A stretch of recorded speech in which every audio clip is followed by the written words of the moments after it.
You are watching EDL, aka Everyday Legends, a show about everyday people who are absolutely legendary. My name is Reclusive Johnny, and I'm here with Fabian.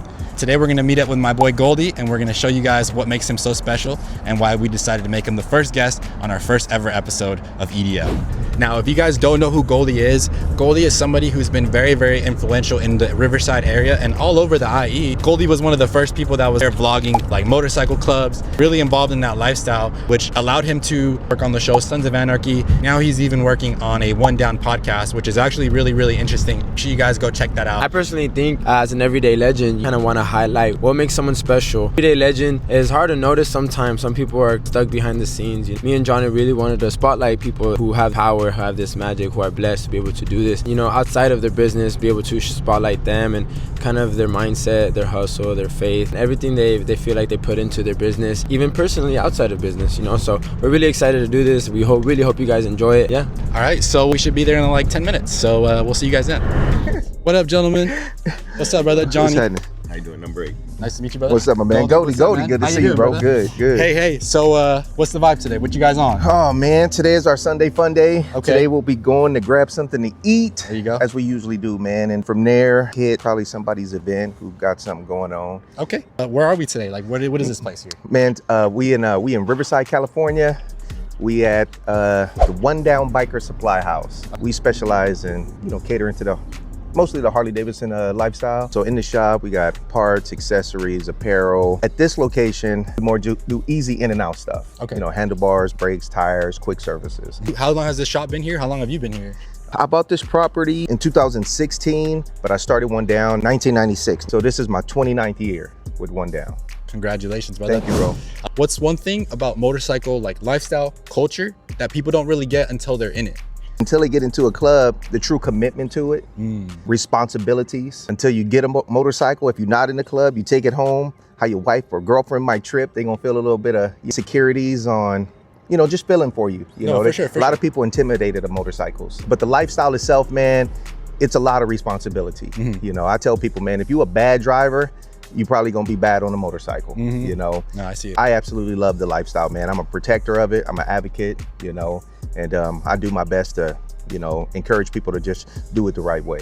I love to hear that. I think that's perfectly the kind of person that needs to be advocating for this. Let's get inside, let's set up, and then let's ask you some more questions. Right on, man. Much respect, bro. Thank you. Brother. That's right.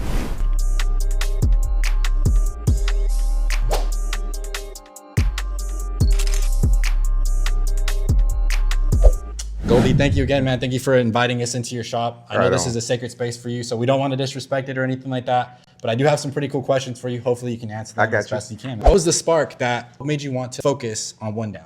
In 1996, that's when I started One Down. And the reason I started One Down, honestly, because I was getting in trouble. I told myself I need to just stop doing what I was doing. I never sold dope. I was just hustling, doing little dumb shit. And I told myself I needed to just stop before I got in big trouble. And I just sat myself down and I just wanted to come up with a plan of something that I can create and just create my own little empire. You know what I'm saying? So in October 29th, 1996 was when I launched One Down. And when I first launched it, it came out as One Down Entertainment. We did bachelor parties and stuff like that. Okay, So for sure. that's what kicked it off. Now, at this point in your life, you've been doing this for, you said 29 years? This is my 29th year. Are you pretty happy with how everything's going? Man, I'm extremely happy. I don't got no regrets at all. The progression and the forward movement of One Down will continue to go. No matter what I do, I'm gonna continue to brand it One Down. From where I'm at today, back, One Down Lounge and Grill in Chino Hills. That was probably the biggest, most popular bar that ever came through Chino Hills. Wow. Ended up another bar in Montclair, motorcycle shop in Riverside. Before that, I was off of Tippy Canoe, right in there,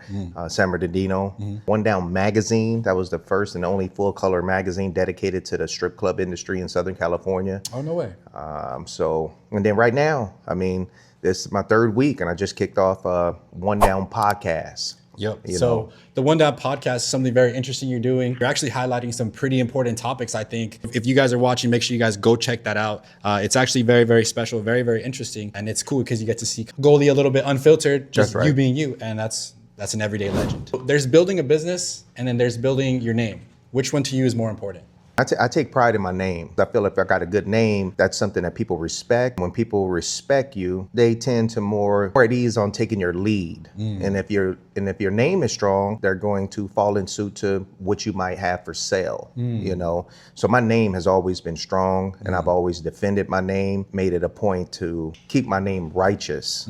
No matter where I go, no matter where I'm at, I'm always welcomed, and I'm gonna keep it like that. Running my business, a successful business, I know it's because I've kept my name strong.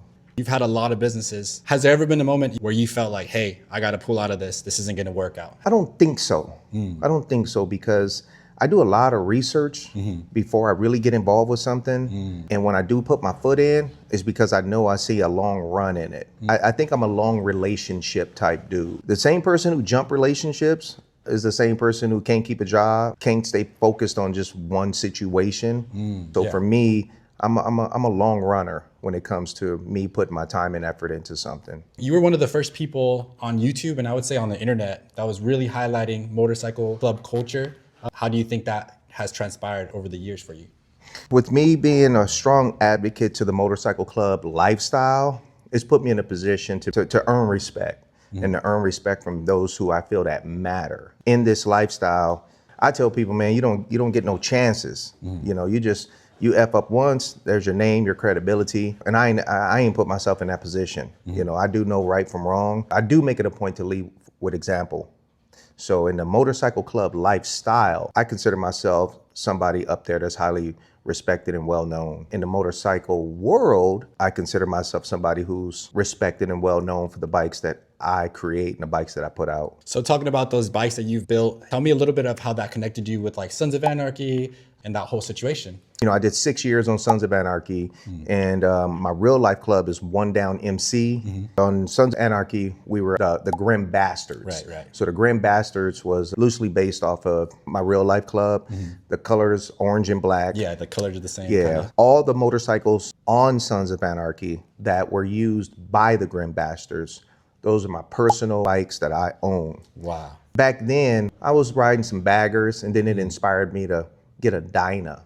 So when I got my first Dyna, my goal was the dopest Dyna anybody could imagine back then. And so being black, having a Dyna wasn't common. That's important to highlight that, You know, not at all common. The stuff that I was doing to my Dynas alone wasn't common at all. Even with Sons of Anarchy, they expected us being black just to be on baggers. But when I pulled up on a Dyna, they were like, what you doing on this? Yeah. This is for white guys. Yeah, for sure. You know, the show said that. Yeah. And I was like, nah, you know, I said, I'm gonna rock the Dyna. This is what Yeah. we gonna do. That's you know? dope, dude. And so it put me in a position to put myself in my own lane.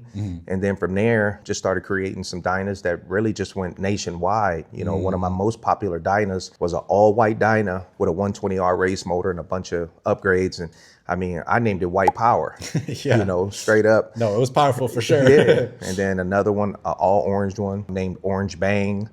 A blue Dyna, I named it Blue Balls, you know, and several other ones. All these were on the show. Yeah. We have that one clip where you guys are chasing some other gang, and then you guys corner them and you guys just blast them all. It was crazy seeing you and knowing you, and then seeing that on TV. It was just like, I feel like I shouldn't have seen that or something. You know what I mean? One of your philosophies that I saw you talk about was a lot of people are looking to inspire. They live their lives trying to chase after death in a way. What do you mean by that? You know, man, the older I get, the more I've just come to realize, man, just really how important health is. And then when you realize how important health is, if you're that lucky, you understand just how important life is. So for me being 53 years old, man, I mean, I look at stuff just different, like way different. You know, people don't got to tell me nothing about themselves. I can just look at you and tell what I need to know. If you fat and overweight, you irresponsible. You don't treat yourself right. It's my own self-reflection on, you know, what I don't want to be like. Right. You know, when I got out of high school, I played strong safety. I was about 180. Probably about 180 or 179 coming out of high school. Right out of high school, I started playing semi-pro football, so put on a little bit more weight, and then a little bit more weight to put me an outside linebacker. So now I'm touching into the 200, 210, and 215. And then I found myself gaining up 230, 240. And then with that, man, it comes like health complications. Oh, yeah. You know, Oh, yeah. breathing heavy and all kind of stuff like that. So over the time, man, over the last year and a half, bro, I done dropped back down. I weighed myself today, I'm 197. Wow, man. You Congrats. know, yeah, thank you. I do it because I want to live long. I see people, man, they just living for tomorrow. You know, you got a lot of people out there, man, putting a lot of dumb stuff in their body. Let that be food or some type of illegal supplements, thinking they want to impress a chick. Chicks don't even give a fuck about that no more. Chicks are doing what they doing to impress other chicks. You know, so really dudes doing it to impress other dudes. You know, the only thing somebody should be trying to impress is just themselves, man, for their health. I tell people, man, if you take it the wrong way, it's because you just don't understand. But nothing is to come before your health. Your health is number one every day. Even before your kids, your health is number one. Even before your parents, your woman, your dog, your motorcycle, your car, you got to prioritize your health number one every day. After you prioritize you, then you can handle other stuff. So I've learned to just completely take my health as number one. I got a lot to live for, like a lot to live for. I don't want to die no time soon. You know, if I knew when I was going to die, I'd sell everything I got to just end it right on that day with a penny left in my account. You know what I'm saying? But man, I don't want to leave all this amazing life that I got. So I do want to live a long time and eat healthy, live healthy. So that's my goal, man. It's not even a goal. That's something I'm doing. I only eat fruits and vegetables, and I drink spring water. Okay. And I'll eat some baked fish, a little bit of chicken. I don't mess with no fast food, no soda, everything I can name that's junk, that's killing you. I don't eat none of that. What's one life lesson that you feel like you didn't just know, it had to be beat into you in a way? And I got to believe in me and not put all my faith and trust in nobody else but me. Not to speak religion, but I do believe in God. Most of the stuff that I learned in life that's important, that I still use to this day, it's come from females. The most important stuff that I've ever learned came from my mom. And people don't understand, man, that kids really pay attention way more than what people know. A lot of the heaviest stuff that I've learned, man, probably in between probably 4 or 5 years old up until probably about 13 years old, 12 to 13, like the most important stuff that I carried over to, you know, being an adult. Right. I got respect for dudes and men, but I ain't learned too much from them, you know, so I've learned a lot from my mom and females, you know, really stuff that matters, you know. And when it comes to relationships with dudes, you know, unfortunately, most relationships with dudes, it just becomes competitive. Another dude just wants what you got. That's so true. You know, a female gonna help you meet your goals, and it's building blocks there for both parties. They have an invested interest to seeing each other grow and develop. We're just designed that way. Yeah. We always talk about a swag gap. You can't hang out with somebody that has a swag gap with you, because then slowly they're going to turn into you and you're just like, what's going on? Like, you got to be yourself, man. You know? What's one thing you want to say to anybody who's interested in joining like a motorcycle club, or is even interested in learning a little bit more about the lifestyle? To anybody interested in joining a motorcycle club, it ain't for everybody. Just because you get a bike don't mean you built for a club. It's way more commitment and sacrifice than anybody knows until you inside. It's kind of like marriage. Motherfuckers don't know what they getting involved with until they get married. You know what I'm saying? So with this, it's a marriage because it's a relationship. You're not in a relationship with just one person. You're in a relationship with a bunch of different dudes, different attitudes, different personalities. You go eat together, y'all go places together, y'all hang together. It's a relationship, but there's no sex. It ain't a rebound from another relationship. Ooh, that's true. Just because your chick dumped you don't mean, man, I'm gonna finally go join this club. It's like a midlife crisis situation. Because soon as you go do that, the moment you catch interest in another chick, you gonna bounce. Or if she take you back, you gonna bounce. You know, because basically all you doing is just somebody seeking relationships. Yeah, you're seeking comfort. Exactly. And in this lifestyle, man, when you're in this club lifestyle for a long time, you're gonna be witness to seeing way more people go, you know what I'm saying, than come and stay.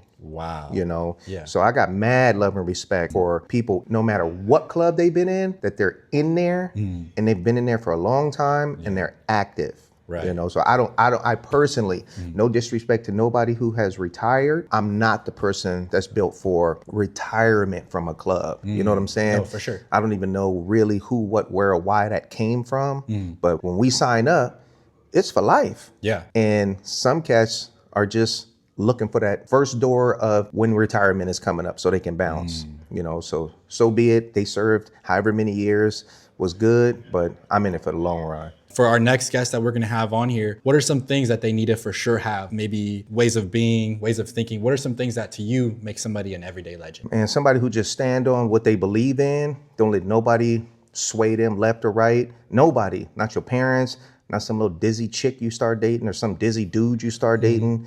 You got to be down for yourself, number one. And that's really where One Down came from. I was in the bedroom, you know, and I just knew I had to change my life. So I just came up with the phrase one down, just one down, me, myself, wow, you know, and I'm gonna just build it up from there. So the person who's gonna be an everyday legend, you just gotta be solid. And to become a legend at anything, you obviously been doing it for a while. Yeah, you gotta do it for a minute. You gotta be unmoved by people. You know, you got a lot of people, man, that just want to just take people off track. And there's a lot of people who never really found the true success of what they can do because they let love get in the way. Love, life, a relationship, some significant other that took them off course. Yeah. And for me, One Down is my longest relationship. You know how many situations that tried to interrupt this, and I'll never let it happen. Yep. This is my longest relationship. It ain't never dogged me out, cussed me out, cheated on me, fucked me over, backstabbed me. Yeah. You know what I'm saying? Stay solid. I do believe it's my religion. No, for sure. You know, what you do every day becomes your religion. Yeah. And that's what people don't even understand. People waking up every morning, opening up Facebook, that's their religion. Yeah. So my religion is One Down. So for everyday legend, what they've been doing, it needs to be their religion. Yeah. You know, something they believe in. It was an absolute pleasure. Thank you for being an everyday legend. Thank you for allowing us to come into your sacred area. We're very, very grateful. And hopefully we'll get you on for another one, brother. Thank you, bro. Thank you, brother. Thank both of y'all. All righty, guys. We'll catch you guys on the next one. Guys, thank you guys for watching this video. This is one of many for the Everyday Legends show. So make sure you guys stay tuned, like, subscribe, do whatever you gotta do. If you wanna get any work done on your motorcycle or your Harley, One Down's the spot for you. Make sure you guys reach out to Goldie. Shout out to Goldie one more time. Shout out to One Down. And we'll see you on the next episode of Everyday Legends.